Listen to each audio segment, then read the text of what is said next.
উত্তর ভারতের অতি জনপ্রিয় একটি রেসিপি, নাম হচ্ছে বালুশাহী। বালুশাহীর বাইরের অংশ বালির মতো দেখতে এবং মুখে দিলেই মিলিয়ে যায়, তাই এর নাম বালুশাহী। এই গভীর ভাজা মিষ্টিটি দেখতে একটি চকচকে ডোনাটের মতো হলেও এর এই স্তরযুক্ত গঠন এবং নরম মুচমুচের স্বাদ এটিকে বিশেষত্ব দিয়েছে। মুঘল যুগে ছিল এর প্রচলন, কিন্তু এই রেসিপি আজ পর্যন্ত ভীষণই বিখ্যাত। আর এই রেসিপির নাম এক এক জায়গায় এক এক রকম। এত মজাদার রেসিপি হয়তো আপনারা আগে কখনো দেখেননি, আর এখনই আপনারা এটা তৈরি করে খান, তবেই না বুঝতে পারবেন এর আসল রহস্য। রেসিপিটা তেমন কিছুই না, আমি আপনাদের দেখাচ্ছি, আর দেখে নিন কত মজাদার এবং লোভনীয়। চলুন দেখে আসি কিভাবে তৈরি করতে হয়।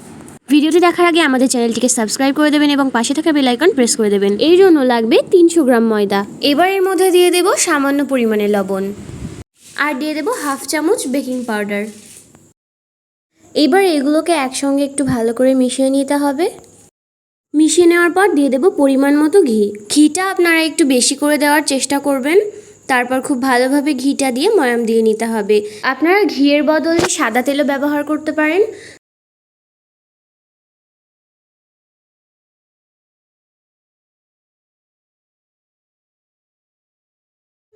এইভাবে মাখতে মাখতে যখন দলা পেকে যাচ্ছে তখন বুঝে নেবেন আপনার ময়াম দেওয়া হয়ে গিয়েছে। আর এটা তো আপনারা কম বেশি সবাই জানেন। এবার অল্প অল্প করে পানি দিয়ে একটা ডো তৈরি করে নেব, আর ডোটা কেমন হবে সেটাও বলে দিচ্ছি। আপনারা সম্পূর্ণ ভিডিওটি দেখতে থাকুন, তবেই বুঝতে পারবেন আজকের এই বালুশাহী রেসিপিটা আমি আপনাদের কত সহজভাবে তৈরি করে দেখাচ্ছি।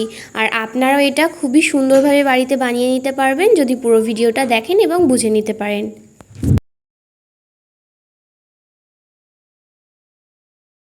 আমি ময়দাটা একটার সঙ্গে আরেকটা লেগে যাবে এইভাবে ডোটা তৈরি করে নেব। রুটি বেলার মতো সফট ডো তৈরি করলে কিন্তু এটা হবে না। ময়দাটা দিয়ে জাস্ট একটা শক্ত দলা পাকিয়ে নেব, আর এটা যেন অমসৃণ হয়।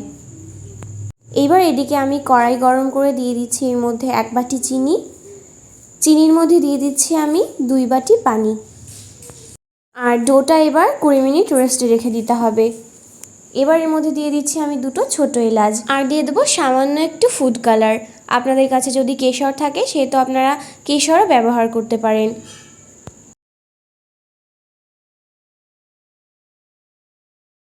তো আমি এখানে একটা চিটচিটে শিরা তৈরি করে নিয়েছি, কোনো একতার বা 2 তারের হবে না। এবার এটাকে একটা বড় পাত্রে ঢেলে নিচ্ছি, আর এর মধ্যে দিয়ে দেব 1 চামচ মতো লেবুর রস, যাতে করে শিরাটা জমে না যায়।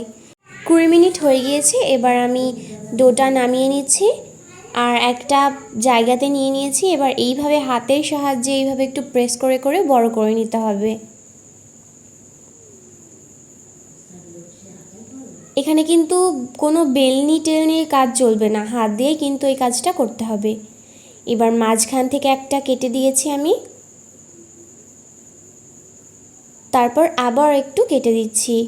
মোট 4টে ভাগ হবে। এবার এগুলোকে একটার উপর আর একটা দিয়ে এর থেকে আমি লেচিগুলোকে কেটে নিচ্ছি, তাতে করে একটু সুন্দর লেয়ার হবে। সম্পূর্ণ ভিডিওটি দেখতে থাকুন না কেটে, তবেই বুঝতে পারবেন আজকের এই মজাদার বালুশাহী রেসিপিটা আমি কেমন করে বানিয়ে দেখিয়েছি।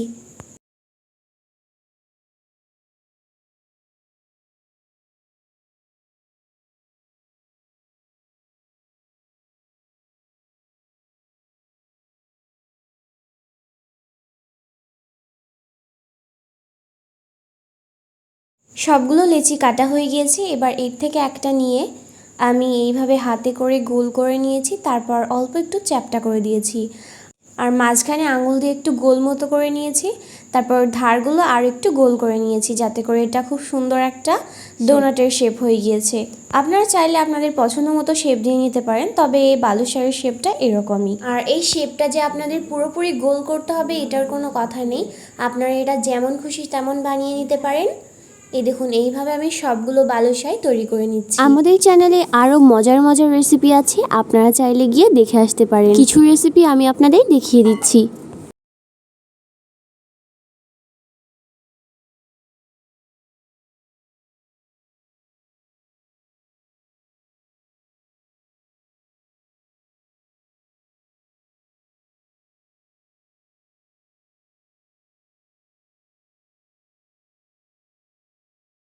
সবগুলো বালুশাই আমার তৈরি করা হয়ে গিয়েছে। দেখুন আমার অনেকগুলো হয়েছে।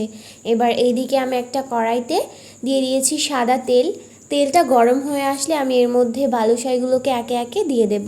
আর তেলটা উষ্ণ গরম হয়ে গেলে আমি তেলটার মধ্যে এগুলো ছেড়ে দিয়েছি। বেশি গরম হয়ে যাওয়ার পর কিন্তু দেওয়া যাবে না। আর অল্প আঁচে আমি এইগুলোকে এইভাবে খুব সুন্দর করে ভেজে নিচ্ছি।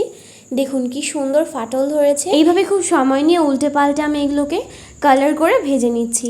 আর আমাদের ভিডিও যদি আপনাদের একটু ভালো লেগে থাকে তাহলে আমাদের চ্যানেলটিকে সাবস্ক্রাইব করে পাশে থাকা বেল আইকন প্রেস করে দেবেন, যাতে করে এইরকম মজার মজার রেসিপি আপনাদের কাছে সবার আগে পৌঁছে যায়।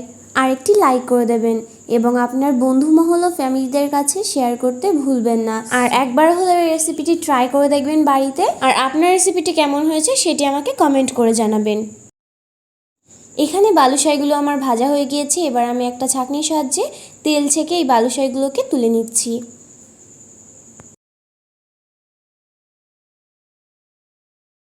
আমি আবারও এই তেলের মধ্যে এগুলোকে ছেড়ে দিচ্ছি।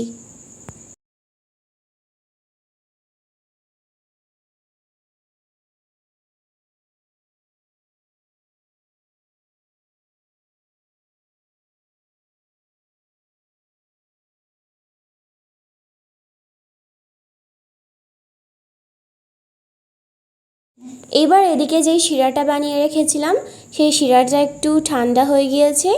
এর মধ্যে আমি এই বালুশাইগুলোকে এবার ছেড়ে দেব। এইগুলো গরম থাকা অবস্থায় আমি চিনির শিরার মধ্যে এগুলো দিয়ে দেব। তারপর আধা ঘন্টার জন্য আমি এটাকে ঢাকা দিয়ে রেখে দেব।